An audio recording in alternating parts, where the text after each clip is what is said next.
Doh konferansa rexistina Herêma Kurdistanê ya Partiya Yekîtî Kurdistanê Sûriya li Hewlêrê hatil darxistin. Têde hejmarek ji endamên rexistinê wek serkirdeyên rexistina Hewlêrê ya partiyê hate diyarkirin. Roja 23 heyva duwazan ya sala borî Kongera Partiya Yekîtî Kurdî li Sûriyê hatibû darxistin.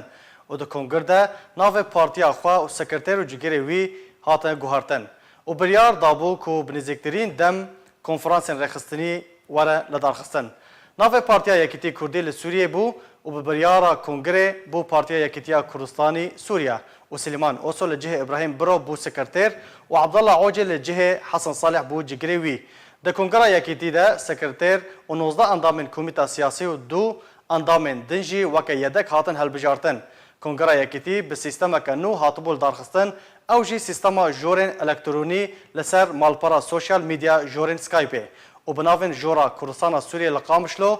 û Jora Herêma Kurdistanê li Hewlêrê û Jora Tirkiye û Jora Ewropayê li Almanya hatin encamdan. البته دیار بو هات راکاندن کنگره ما 21 و 22 23 مها 2018 هات دام راندن هندره کردستان سوریا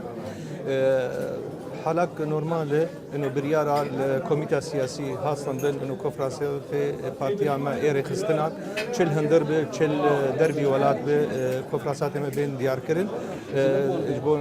بارتيا بري خستن بدن وام كوميتا خوينا بندي ديار بكن وكاري بي بارتيا هاني بري براستي نهمه دست كونفرنسي خو كريه شخوا خالن سياسي سكرتير بارتيا ما مستسلمان اسس اخري وهروها دواري ري خستني جي هنكي اخري او اتمسفيرا جو كونغري ماتيرا درباسون چه بري كونغر چه هندري كونغر چه پشتي كونغر اب گفتگوين گوتين كرن و روشا سوري تمامي و بيوندين بهزن دربا ونتويل براستي انا متبريا هنا نصندنش خو هلبت وي كوميدن بين هلبجارتن جي كونفرنسي هاني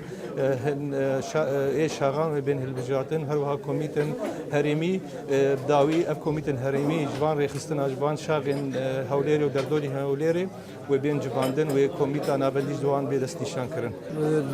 باش هر كونغرك داويتي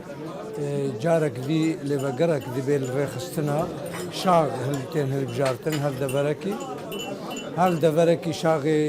شاغتين هلبجارتن شاغاده اندامي هريمي بو ريفابريا ريخستنا هريمي تيه البجارتن آنها دمه ما چبون مهنکی تأخیر کردنش برگو هنک پروبلم مهبون محض کردن ام پچکی بسکنن صبری بدن حتانی دو ام کاربن آنها مدرس بکریه هفته کی ورده مدرس بکریه زاخ و دهو که مدرس بکریه ایلو روز ام مال کامپاجی بداوی آنیه کامپی در دورا هوليري آنها خصنا هوليري اما ایلو شاغي وان تمام بكن واندامي شاغو هرمي امي هل بجيرن اجبوت قناغا تيدا كاربن ريفابريا ريخستنا بارتيا يكيتي كردستاني بكن هر وهاجي كاربن ليفاغا قناغا چوي قناغا درباس بوي چه کماسی هبون چه پیشنیار هبون چه پیدوی هبون گو مکاری بو بکه و من کاری بو بکه کاربن پیش روزه ده کاربن وان